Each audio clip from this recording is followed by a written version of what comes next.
In today's episode, take a look at the mystery of the bloodstained car and a man dumped in Bristol docks. British Rail steward Mark Yendell was beaten to death. The first part will be the Crime Watch reconstruction, and the second part will be the police investigation.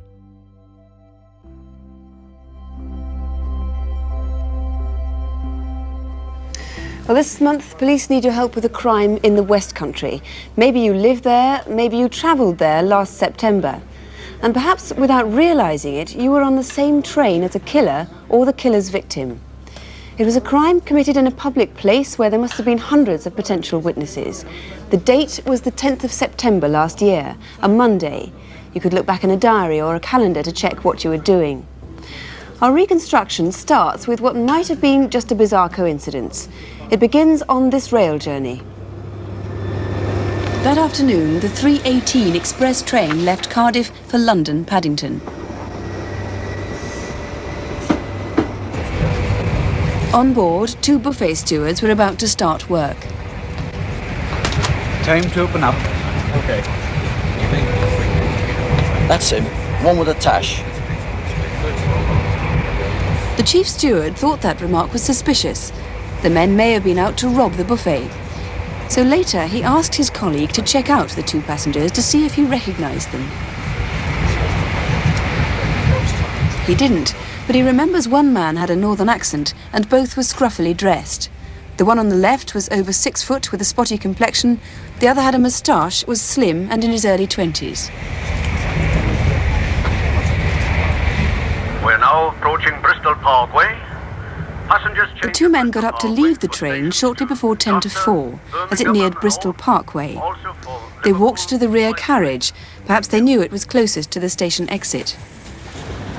All the time they'd been on the train, the two buffet staff, particularly the steward with the moustache, felt they were being watched. Perhaps the reason the two men got off at Parkway was that they'd realised the person they were looking for wasn't on that train.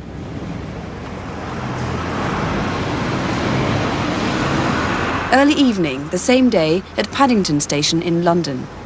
Another steward, also with a moustache, Mark Yendell, and this stewardess were due to start their last shift of the day.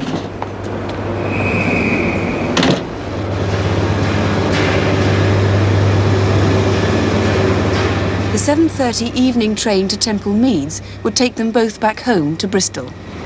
Good evening, ladies and gentlemen. This is the chief steward. The buffet car, situated at the rear of the train, is now open for light refreshments, Drinks, toasted sandwiches, etc. Thank you.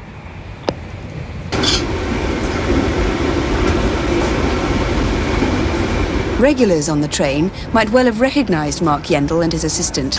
They often worked together as a team on the buffet cars on that West Country line.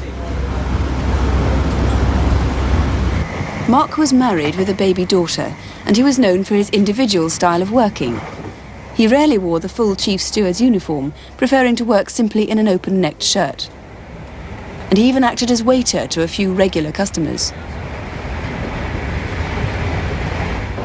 Right, that's us then. Let's go. No, I think I'll give it a miss tonight, Debbie. At 9:10 that evening, Mark Yendell and his assistant had finished work at Bristol Temple Meads.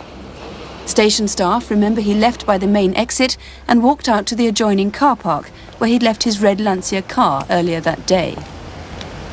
Now he was only a few minutes away from home, but he was never to see his family again.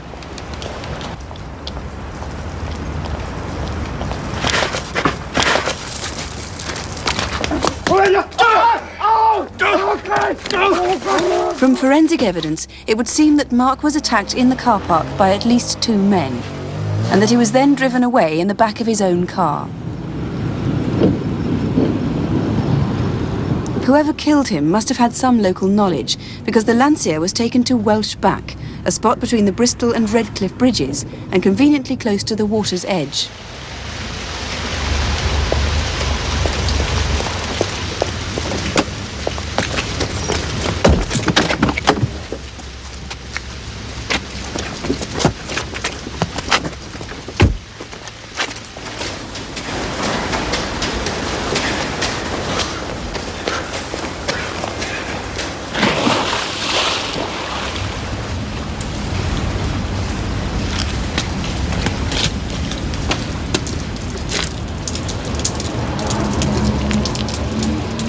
It was 2 days later, in the early hours of Wednesday the 12th of September, that Mark Yendell's car was discovered by this policeman patrolling Bristol docks.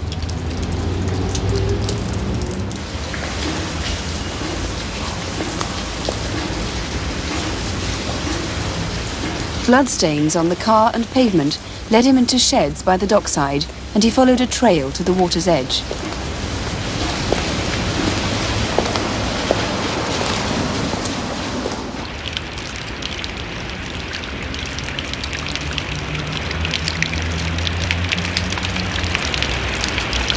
Control from 2094, request backup Welsh back, vehicle found in suspicious circumstances. Over. This was where frogmen working in 14 feet of water recovered the body of Mark Yendell. Mark, pictured here only months before his death, had not been robbed. It was an apparently motiveless killing. Well, Detective Chief Inspector Jeff Butler is leading this investigation. 2 stewards with moustaches on 2 train journeys on the same day. Do you think that's a connection, or do you think that's coincidence? I think there may well be a connection. Both stewards looked remarkably alike.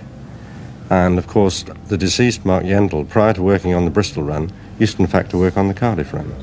Can we have your descriptions of the 2 men that you were hoping to interview again? Yes, firstly, the man on the left was by far the smaller of the 2. He had a moustache, a Mexican-style moustache, about 5'6" tall. He had dark brown hair, which was cut very short. The second man was described as a big man, 6'2", 6'3", slim build, with hair which was curly on top, and he was wearing a fawn lumberjacket with a dirty white collar. And it's interesting to note, when they got off the train, the man on the left, the smaller of the 2 men, appeared to be wearing a burgundy body warmer with a black stripe around the waistband. You need to trace those men, even if only to eliminate them from Yes, we do. inquiries. I really would like to trace them. Are there any clues from the scene of the murder on that night? Yes, there are. A witness saw a white Mark IV Cortina with a T suffix. And this vehicle was seen to drive slowly into the car park, as though it was looking for somewhere to park. It's a bit confusing between those 2 cars there. Which car is which? It's the white one, the one on the right. It drove slowly into the car park, followed by the witness's car. And the witness thought that the car was looking for somewhere to park. He followed the car slowly into the car park, and then the car stopped just past the entrance to the part of the car park where the deceased was murdered. He then noticed that a man had come and started speaking to the driver of the Ford Cortina, and that man is described as very heavily built, wearing a white shirt with the sleeves rolled up. And we'd like to trace him. It's very hard to believe that no one saw anything in a busy station car park like that at 9:10 in the evening. Yes, it is rather strange. It's a very busy place, Temple Meads, especially at that time of night. The car itself that the deceased was driven away in is a red Lancia, which is not that common a car. And of course, when it left Temple Meads, it drove down to Welsh Back, which is also another very busy area of the city, surrounded by pubs and clubs. Mr. Butler, thank you very much indeed. And the number to ring in absolute confidence, if you can help in any way, is 01 811 8055, 01 811 8055, or you can call the Trinity Road Incident Room in Bristol, and that is Bristol 2...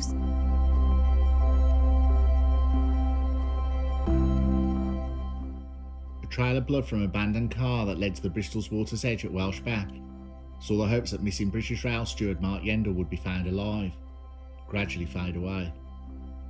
The 33-year-old from Withy Wood had been missing since around 9:30 p.m. on Monday, September the 10th, 1984, when he finished work at Bristol Temple Meads Station.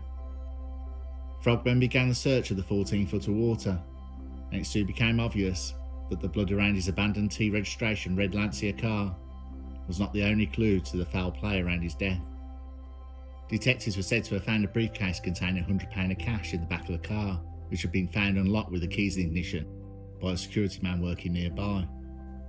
There were bloodstains on the back seat of his car and the driver's window. It was a strange angle that the vehicle was parked at, first seen on Tuesday morning, which drew his attention to the car. At the time, there were many houseboats nearby, but none of those living aboard seemed to have any knowledge of how the car got there, or what happened to the married father. But over the next few days, detectives found some clues and built their theory that some harm may have befallen him, but not enough to convict anyone for his murder. Investigations by police soon led to his body being found in the water at Bristol City Docks. A post-mortem showed that Mr. Yendell had died of serious head injuries before he was thrown into the water. Another pool of blood was discovered outside Bristol Temple Mead Station in the car park, just opposite where Mr. Yendell would have parked. Detectives came up with a theory that the chief steward on the Paddington to Weston-super-Mare train that evening had arrived back at Bristol at 9:10 p.m. on the Monday night and had gone to his car to return home.